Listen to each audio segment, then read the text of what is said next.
Thank you also very much for the invitation to come here. Good morning, ladies and gentlemen. My pleasure to try to get you started on this, what I find is a very important conference on investing in biodiversity and forest. And I will try to actually provide you an overview, give you a bit of a kickstart of the situation we're in. Most of the things you probably know already, but I think it's very important to keep us in the right mood for the discussions we will be having during the coming days. And for my background, I'm a biologist. This may explain some of my thinking, my saying. So I think that's also to be kept in mind. I have spent most of my time in the European institutions, my professional life, several decades, and I'm dealing with the UN Framework Convention on Biological Diversity and the UN Framework Convention on Climate Change, notably on the biodiversity climate change nexus in general, but also on nature-based solutions in particular. And I think that's why I'm very happy to be here.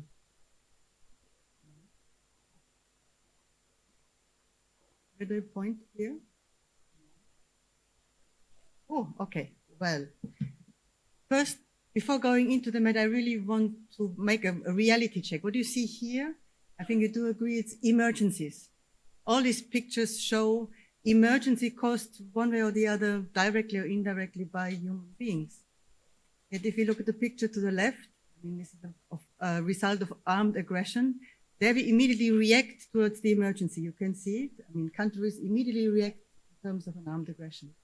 Whereas the other emergencies, I mean, landslides, fires, death of coral reefs, inundations, while this certainly is clearly an emergency for those people directly impacted, I mean, the long-term or the durable response of governments and countries and business still keeps on being delayed. And unfortunately, we can sadly observe this in countries in Europe and also really elsewhere, that the green agenda gets being pushed back in spite of the emergencies we see.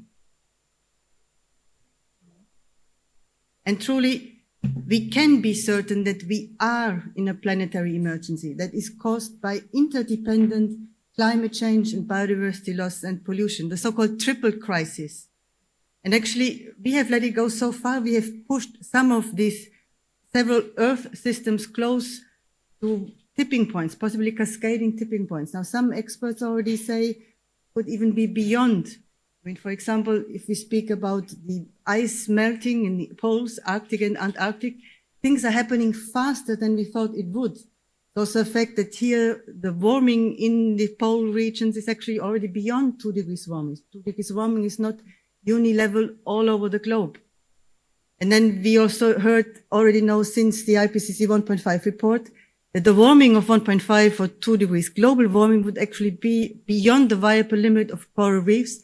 And coral reefs are yet a haven of biodiversity, and also they provide livelihoods for nearly 500 million people. So you might wonder, where would this 500 million people go if really we lose coral reefs? And more recently, there's also this worrying signs that actually the Amazon, which is a natural carbon sink, but there are worrying signs that it could actually become flipping to become a carbon source. So I think it's truly justified to say that we are in a planetary emergency, and yet we do not act collectively, we do not act accordingly. I'm sorry for that. Doesn't move. Can you move the slide for me, the next slide? Yeah. So just a quick flashback on history and politics. We know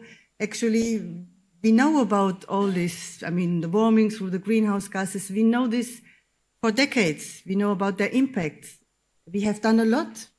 We have done really a lot. We have the United Nations Framework Convention, which set out in order to avoid dangerous climate change. And yet, I mean, as unfortunately this picture cruelly demonstrates, obviously we haven't done enough. We haven't done it fast enough. We haven't done it honestly enough. I mean, the figures are cruel, that the CO2 concentration in the atmosphere keeps on rising. And yet, as we also know now about the impacts, we simply cannot afford that. Next slide, please. Now, you might wonder, wow, what's she talking about? Is she wants to depress us all? Should we actually just go home and enjoy the rest of our lives? Is it actually too late? Well, I mean, it probably, unfortunately, might likely be too late in some occasions already, in some islands, for example. I mean, this picture is founded by chance. It's from Tuvalu, a small island state in the Pacific. Now, this is the smallest part of Tuvalu. It's 20 meters. They have the ocean right and left.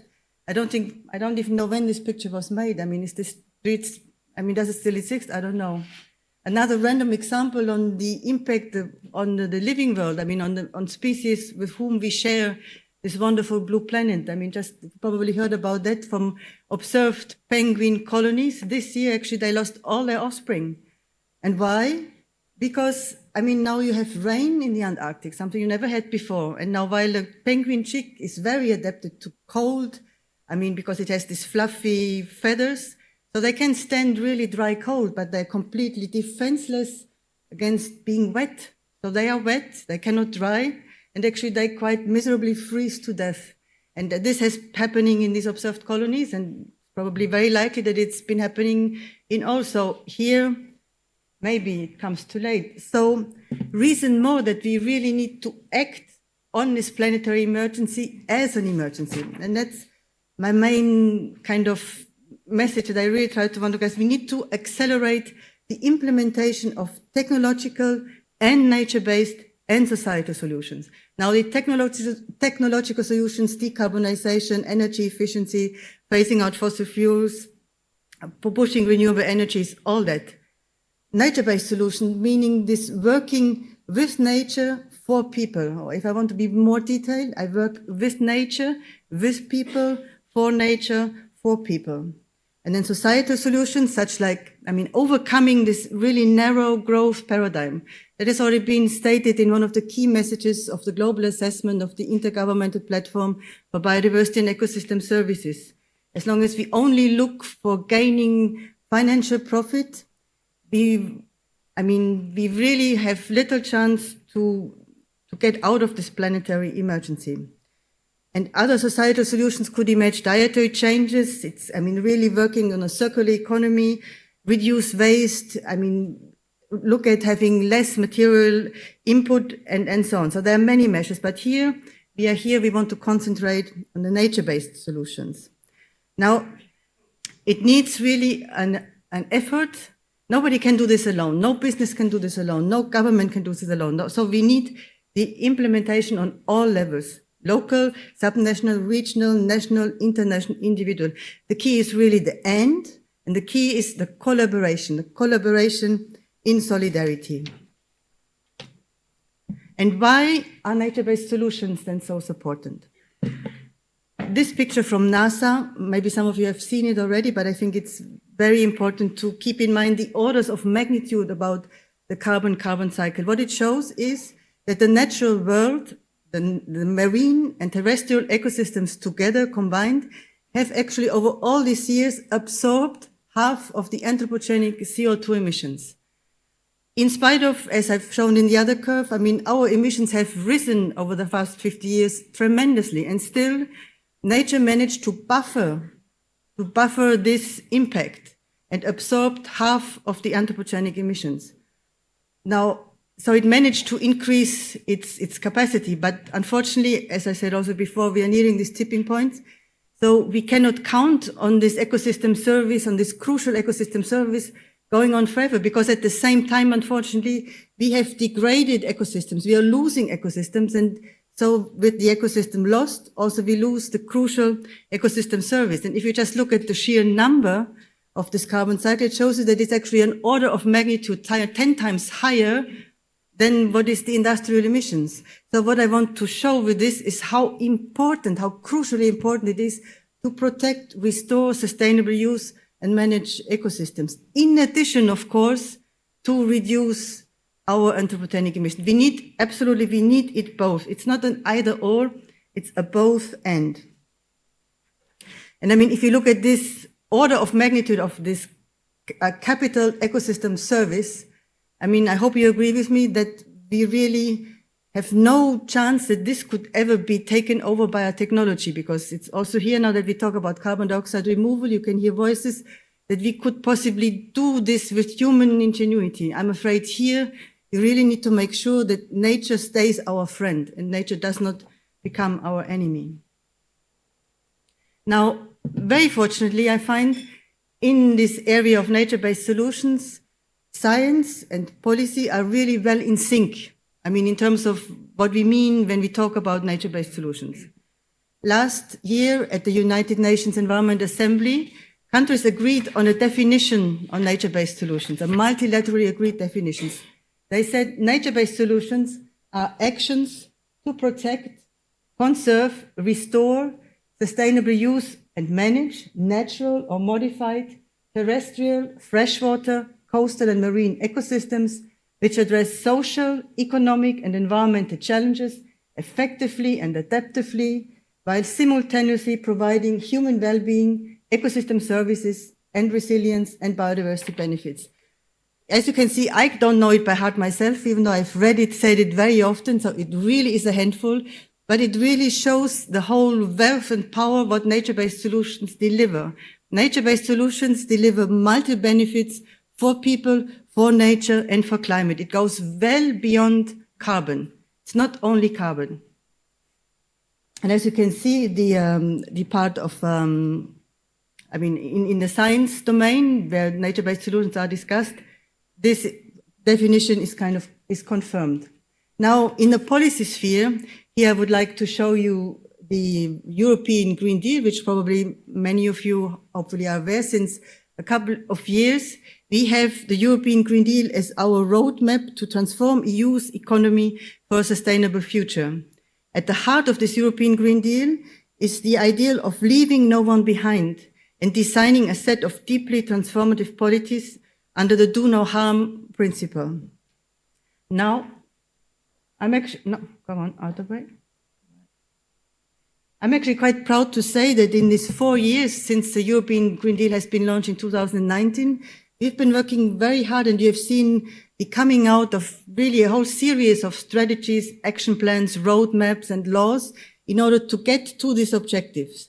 Now, but of course, all this, it's a plan. If nothing is done, a plan remains a plan. It's just a plan. But we have the roadmap here, and here we know we also have the financial instruments in order to bring it to life. So I think everything is actually not only in the starting blocks, it's already way into the phase of implementation. And particularly pointing out when it comes to nature-based solutions, let me find out the biodiversity strategy, the adaptation strategy, the so-called renovation wave, and the European Bauhaus initiatives. I pick those 4 particularly, which I recommend you to maybe Google and look up a bit, because here nature-based solutions is a bit of a transversal theme that goes across it, which means if we invest in nature-based solutions, then actually you contribute to all of this. And then same actually move forward also on the international level.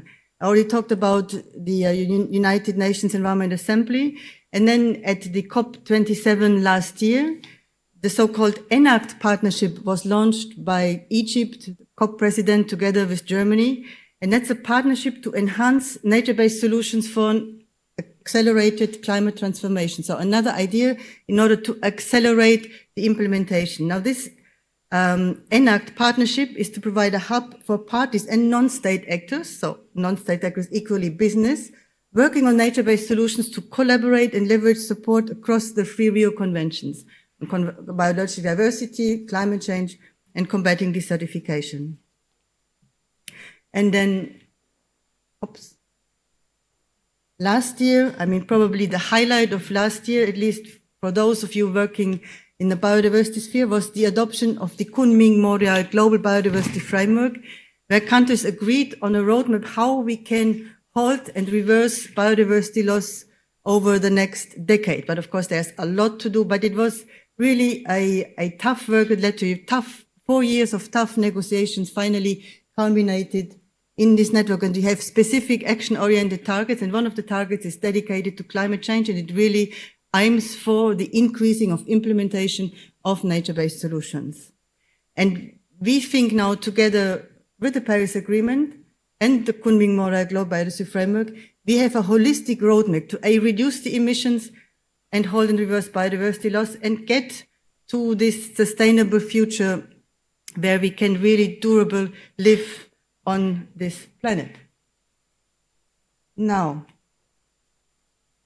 for you, most interesting is you are, I understand, all representatives from business. So you can actually make the difference in order to invest in biodiversity, in forest, in nature-based solutions. But it needs to be invested in a way that these nature-based solutions are truly in line with what has been agreed by UNEA. So protect, restore, sustainable manage, sustainable use ecosystems. Respect social and environmental safeguards.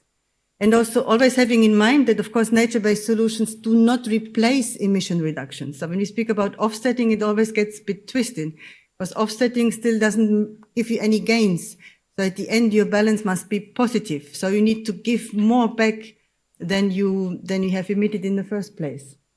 So I'd like to introduce to you here these guiding principles for corporate climate leadership on the role of nature-based solutions that has been put together by the We Mean Business initiative. And I think maybe some representatives are probably here in the room, because that's a very large coalition of actually quite big business who like to move forward jointly together.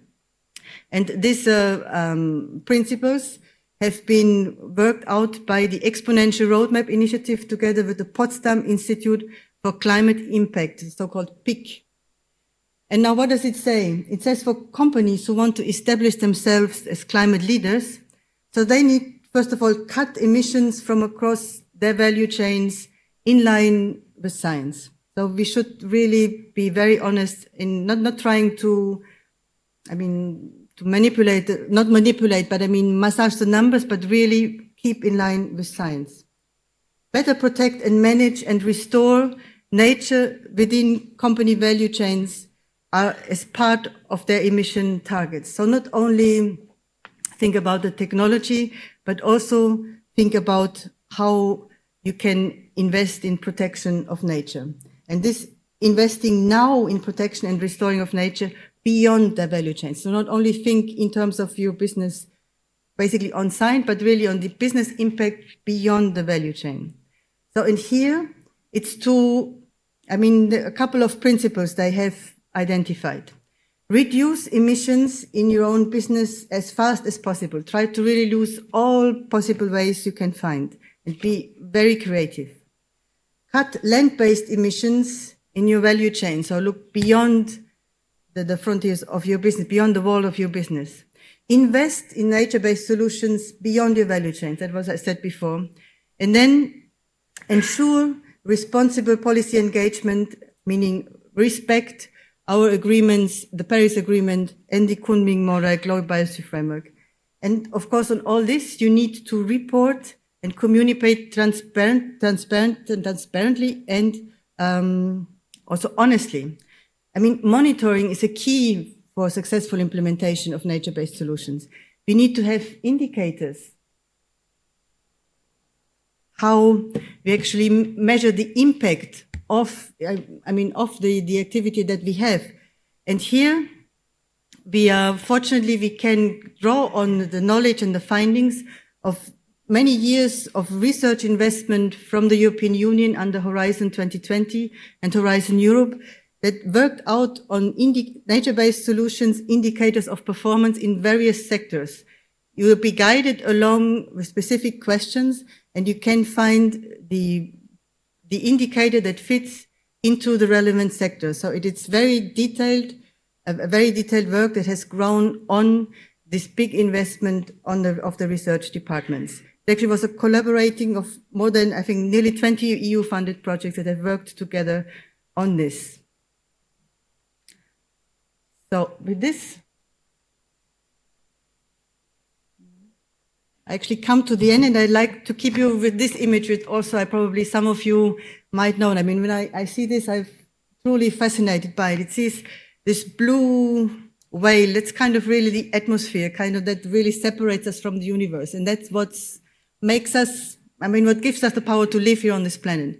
And currently, we use this blue whale a bit like a rubbish bin. And this really, we must halt and reverse it. We must draw down the CO2 from the atmosphere. And to do that, we need to invest in nature-based solutions in line as we have defined it in the UNEA resolution. And I thank you for your attention. I'm looking forward to discuss with some of you and really that you have fruitful discussions during these 2 days. Thank you for your attention.